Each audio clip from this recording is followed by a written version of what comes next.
दूसरा important part है जो आई स्क्वायर मैंने लिखा था।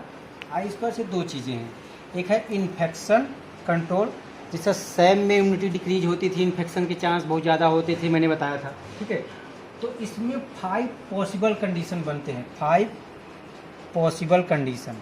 ठीक है, एंटीबायोटिक देने पे। तो पहला जैसे था नो कॉम्प्लिकेशन, जैसा कि मैम में या अनकॉम्प्लिकेटेड सैम में मैंने क्या दिया था, एमॉक्सिक्लेव दिया था। एमॉक्सिक्लेव तो डोज क्या होता है, एमॉक्सिक्लेव का होता है 15 मिलीग्राम पर केजी पर डोज। अगर इसी को तुम पर डे करोगे, TDS में दे रहे हैं तो 15 या 45, तो 40 से 50 मिलीग्राम पर केजी पर डे हो जाएगा TDS।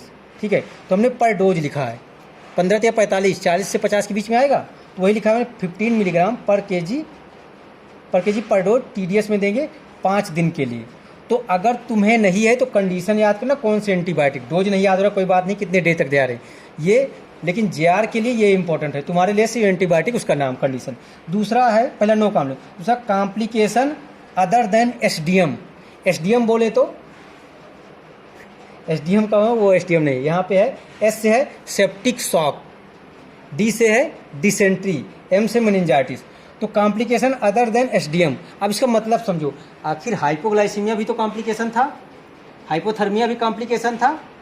ठीक है, डिहाइड्रेशन भी एक प्रकार का कॉम्प्लिकेशन है।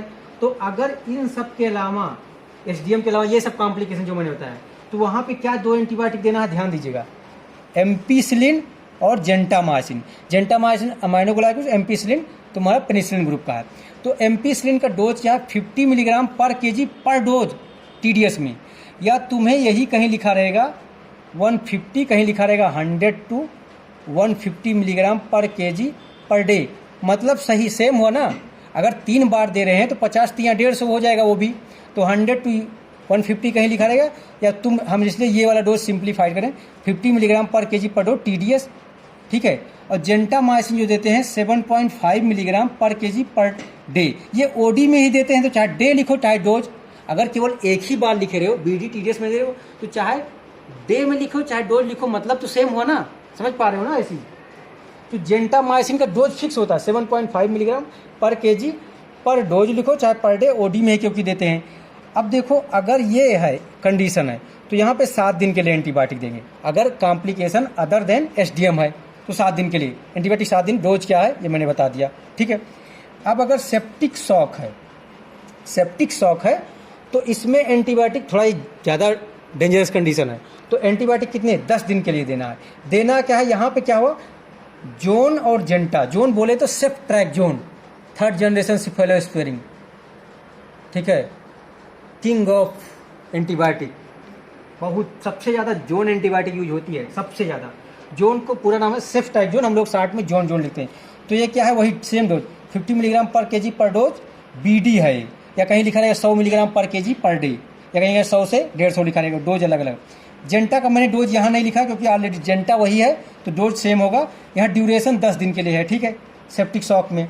तीसरा कंडीशन है, उसको मान लो डिसेंट्री के साथ। डिसेंट्री का मतलब होता उसको म्यूकस आ रहा है या ब्लड आ रहा है, जरूरी नहीं ब्लड है, अगर ब्लड नहीं आया तो उसे म्यूकस डिसेंट्री बोलते हैं, और अगर ब्लड क्या आता है तो ब्लडी डिसेंट्री। तो अगर ब्लड नहीं आ रहा तो इसका मतलब कंफ्यूज नहीं करना, वो भी डिसेंट्री है, म्यूकस एसोसिएटेड डिसेंट्री। ठीक है, उसका ड्रग जो होता है सिप्रोफ्लॉक्सासिन, जो ड्रग होता है सिप्रोफ्लॉक्सासिन होता है 50 मिलीग्राम पर केजी पर डोज, अब 15 मिलीग्राम पर केजी पर डोज, ये देते हैं BD में। ठीक है, 3 डेज के लिए। ठीक है, 15 मिलीग्राम पर केजी पर डोज है यहाँ पे। अगर वैसे हो जाए फिर 30 हो जाएगा, जैसे 15 लिखे हैं, 3 दिन के लिए देते हैं। डिसेंट्री का ट्रीटमेंट 3 दिन होता है, इसलिए हम लोग क्या होता है नारफ्लैक्स TZ, नारफ्लैक्स, क्योंकि हमको क्लियर नहीं होता कि पैरासाइट के कारण है या बैक्टीरिया के कारण है। तो नारफ्लैक्सासिन क्या करता है, नारफ्लैक्सासिन आपको वो बैक्टीरिया कवर कर लेता है, और टिंडाजोल, जैसे मेट्रोनिडाजोल होता है, टिंडाजोल पैरासाइट को। तो पैरासिटिक डिसेंट्री और बैक्टीरियल डिसेंट्री कॉमन होता है दोनों, तो हम क्या करते हैं दोनों का कंबाइन ले लेते हैं। ठीक है, और अच्छा इफेक्ट आ जाता है। ठीक है, वैसे oral drug of choice dysentery का होता है ciprofloxacin, IV drug of choice होता है सेफ्ट्रैक्सोन। पता है ना, जोन बहुत सबसे एक्सटेंसिव यूज एंटी, सबसे बेस्ट एंटीबायोटिक। ठीक है, इजीली अवेलेबल है।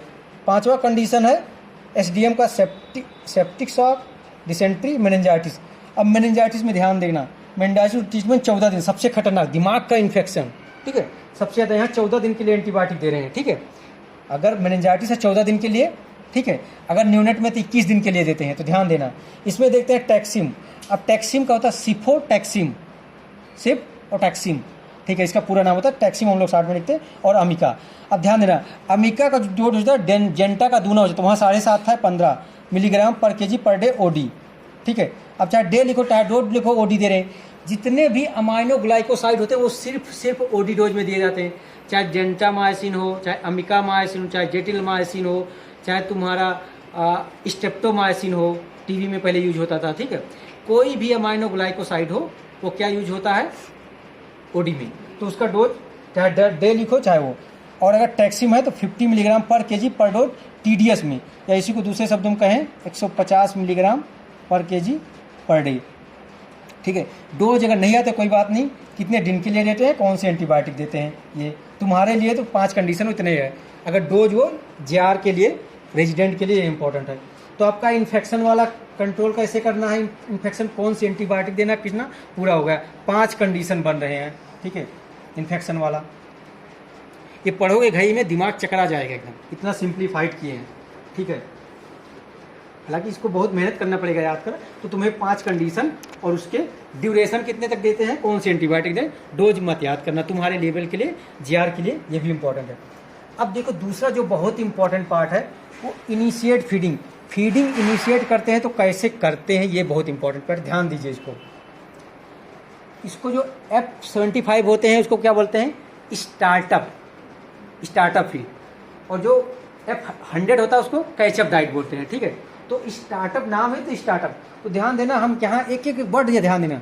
हमने यहाँ लिखा है 80 किलो कैलोरी पर केजी पर डे से स्टार्ट करेंगे। 80 मैंने ml नहीं लिखा, ध्यान देना, 80 किलो कैलोरी पर केजी पर डे से। अब समझो F75 का मतलब क्या होता है। F75 का मतलब होता है कि 100 ml में 75 किलो कैलोरी। अब समझो, अगर इसका 100 ml दें 75 और आपको चाहिए कितना 80, तो क्या 100 ml में काम चलेगा, नहीं। तो मैंने क्या लिखा है, जब मैंने कैलकुलेट किया इस चीज़ को, तो ये 110 ml अगर ले लोगे, 110 ml पर केजी पर, तो 80 किलो कैलोरी बराबर हो जाएगा। ये बात समझ में आई। अब हम फीड कैसे देते हैं, हम एवरी 2 आवर्ली फीड देते हैं, 2-2 घंटे पे 2-2 घंटे फीड देते हैं, ठीक है। तो होता क्या है, हम एक्चुअली कितना 24 घंटे में कितना फीड बना, 2-2 घंटे देंगे तो 12 फीड।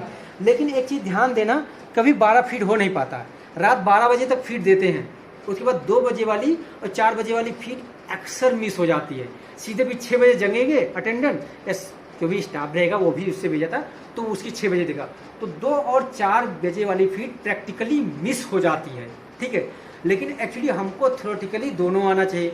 तो अगर आप 12 फीड कंसीडर करोगे, ठीक है, तो 110 को 12 से डिवाइड करोगे, तो 110 को अगर 12 तो 12 9 108, तो 9 ml पर केजी पर डे होगा। और अगर 10 से डिवाइड करो, 10 से 1 0 कट जाएगा 11। तो मैंने 9 और 10 लिखा है, दोनों लिखा है, ध्यान देना। ये चीज़ बुक में अलग अलग लिखी होगी, समझ नहीं पाओगे। 9 11 दो तुम है, अगर 10 मान रहे हो फीड तो 10 ml पर केजी हो जाएगा। अगर 11 मान रहे हो तो बच्चा वही लेते हैं 5 किलो, शुरू से लेकर 5 किलो।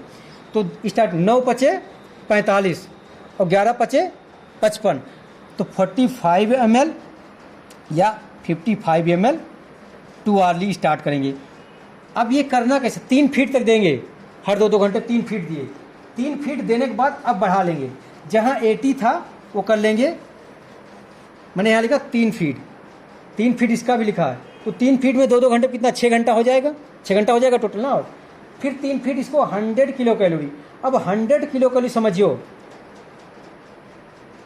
F75 के 100 ml से 75 किलो कैलोरी। अगर 100 किलो कैलोरी तो और आपको ml में चाहिए, तो जब 130, एक्चुअली कैलकुलेट किए तो 132 बनता है, लेकिन 132 थोड़ा लिखने में वो लगता, तो हमने यहाँ 130 लिखा है। 130 ml पर केजी पर डे बना, ठीक है। अब यहाँ पे देखो, अगर 130 को 12 से डिवाइड करोगे तो 11 बनेगा, ठीक है। अगर 10 से डिवाइड करोगे तो 13 बनेगा। तो उन्हें 11 या 13 दोनों लिखा है, ठीक है, समझ रहे हो ना। यहाँ ml 11 और 13 दोनों लिखा है। अगर आप 10 फीड ले रहे हो तो 13 ये हो जाएगा। अब 5 किलो का बच्चा है तो 11 पचे 55 वाला 13 पचे 65, ठीक है। तो 65 ml ये दो। अब 2-2 घंटे देंगे आपको कितना देना, 3 फीट देखो 6 घंटा हो गया, टोटल ड्यूरेशन कितना हो गया, 12 घंटा हो गया, 12 आवर हो गया ना, 6 घंटा 3 ये आप कितने तक पहुंच गए, 100 किलो कैलोरी। मैंने सैम में बताया था, ये कॉम्प्लिकेटेड सैम की बात हो रही, कितने तक जाते हैं, 200 तक, मॉडरेट एक्यूट मैम में 150 तक, अनकॉम्प्लिकेटेड में 175 तक। अब 175 से तो ऊपर जाना है, जाने को आप 200 तक जा सकते हैं, लेकिन अनकॉम्प्लिकेटेड में 175 तक दे रहे थे, तो कॉम्प्लिकेटेड में 175 से ऊपर देना है, चाहे 180 तक ही दो, जाने को 200 तक दे दो, वो डिपेंड करता है आपका फीट कैसे टॉलरेट कर रहा है।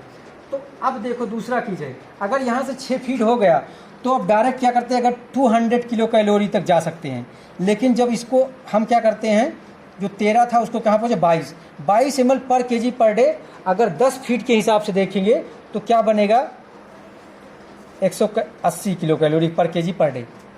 अगर 12 फीट के अनुसार देखेंगे तो 180 बनेगा, ठीक है। अगर 10 फीट के अनुसार देखेंगे 200 बन जाएगा। और 180 किलो कैलोरी के लिए अगर तुम वो कैलकुलेट करोगे ml में तो जाके 220 बनेगा। ये चीज़ क्या, तो 22 ml पर kg, ठीक है। अब यहाँ पे देखो, वहाँ 3 फीट था, यहाँ 6 फीट में ड्यूरेशन कितना हो जाएगा, 2 घंटे पे 12 घंटा हो गया, 12 पहले था 12, टोटल कितना हो गया, 24 घंटा हो गया ना, 12 उधर हो गया था, 12 फीट कितना, 12 हुआ, घंटा 24 हो गया। तो यहाँ 22 पे करो, 22 पंचे 100 है, 110 ml 2 आवर्ली इसको देंगे, ठीक है। 6 फीट तक 12 घंटा, टोटल 24 घंटा हो गया, ठीक है। अब हम मैक्सिमम फीट पे पहुंच गए। ये सब करते हुए बच्चा एकदम टॉलरेट कर रहा है, वोमिटिंग नहीं कर रहा है, कोई दिक्कत नहीं हो रहा है, एकदम मस्त टॉलरेट कर रहा है, ठीक है। इसमें कोई दिक्कत हो नहीं, ये सब आप करते चले, ठीक है।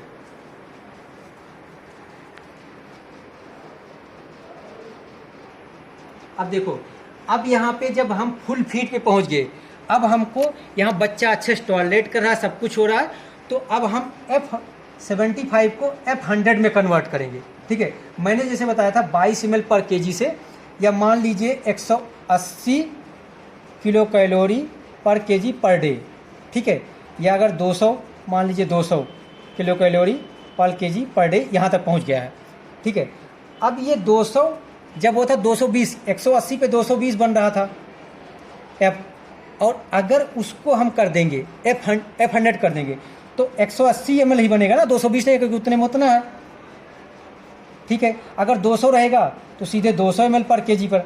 अब इसको हम डिवाइड करते हैं, मान लो 10 से, ठीक है। हम 200 मान लो, हम 200 तक चले गए हैं, तो कितना बनेगा, 20 ml पर kg पर फीट बनेगा, 20 ml पर kg पर फीट बनेगा। अब वही 5 किलो वाला बच्चा, 20 पंचे 100, 100 ml दिए, ठीक है। अब यहाँ क्या करना है, 2-2 घंटे फीट चल रहा था, अब यहाँ क्या करना है, ये फीट 2-2 घंटे जहाँ था 3 आवर्ली कर देना है। 3 आवर्ली कर देंगे तो कितना फीट बनेगा, 8 फीट बनेगा ना, 8 3 24। अब देखो तो पर फीट अमाउंट बढ़ जाएगा, जब आप 100 को 8 से डिवाइड करिए, 12 8 6, ठीक है, 12.5 ml पर kg पर फीट। अब इसको 5 से डिवाइड करिए, 12 पंचे, अच्छा यहाँ सुनो, यहाँ 100 कैसे, 20 था ना हमने, अच्छा तो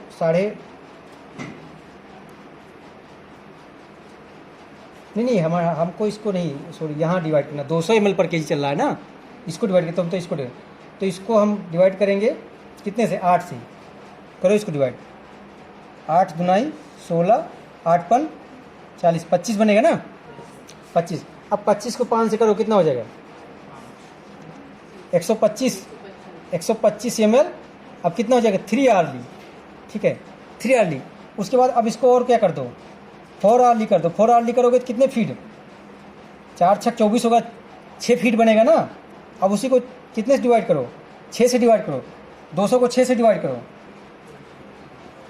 कितना हो गया, 6 18 2 6 18 33 समथिंग हो जाएगा, 34 मान लो, तो 34 पंचे कितना हो जाएगा, 5 चौक 20 और 5 तेईस 15 2 17, तो क्या हो जाएगा 170 ml 4 आवर्ली हो जाएगा। ठीक है, 4 आवर्ली हो जाएगा ना, कितने 6 फीट बनेंगे। अब यहाँ पे ये करना, अब इसको फीड 4 आवर्ली कर लिए। ठीक है, तो ये समझ में आया कितने कैसे किए। अब यहाँ पे 4 आवर्ली से फिर 6 आवर्ली नहीं करते, 4 आवर्ली मिनिमम देते हैं, 4 आवर्ली। ठीक है, अब ये 4 आवर्ली आपका फीड ले रहा है, अच्छे से वेट गेन हो रहा है, सब कुछ सही हो रहा है। ठीक है, अब क्या करना है, अब समझिए इस चीज़ को। अब आपको क्या करना है, हमने एक चीज़ बताया था RUTF, ठीक है, पढ़े थे। अब F100 को किस में कन्वर्ट, RUTF हमने बताया था, रेडी टू यूज 50 कॉमर्शियली भी आता है, नहीं आता तो ORS मिल्क कैसे बनाते हैं। अब यहाँ पे ध्यान देना है,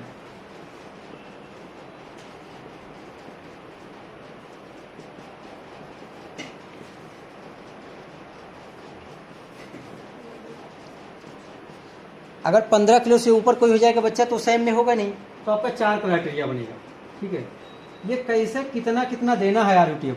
ठीक है, अगर 4 किलो से कम है, 4 किलो से कम है तो आपको 105 से 130 ml या उतने ग्राम, दोनों सेम होता है, ml देना है इसके बीच में। ठीक है,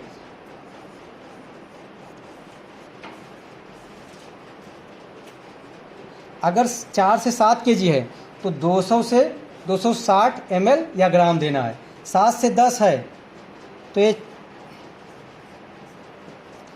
400 से 420 ग्राम या ml।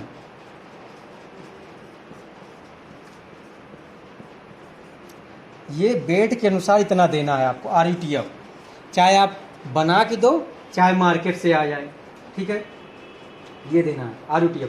अब RUTF ही अच्छे से ले लिया, वेट गेन हो रहा है, सब कुछ मस्त चल रहा है, फिर आप क्या करेंगे, होम बेस्ड फूड। इसमें क्या होगा, 3 चीज़, बनाना, देखो हर जगह बनाना की इम्पोर्टेंट है, दलिया, खिचड़ी। ठीक है, क्यों ये सब करते हैं, मैंने कॉम्प्लीमेंट फीडिंग में बहुत अच्छे समझाने की कोशिश की है। ठीक है, होम बेस्ड फीड। ठीक है, तो ये आपका इनिशिएट कैसे फीडिंग करते हैं, कैसे चेंज करते हैं, कैसे आपका होम बेस्ड आ गया, घर के खाने पे आ गया, इससे अच्छी बात क्या हो सकती है। ठीक है, तो आई थिंक ये आपको होल अच्छे से समझ में आया होगा।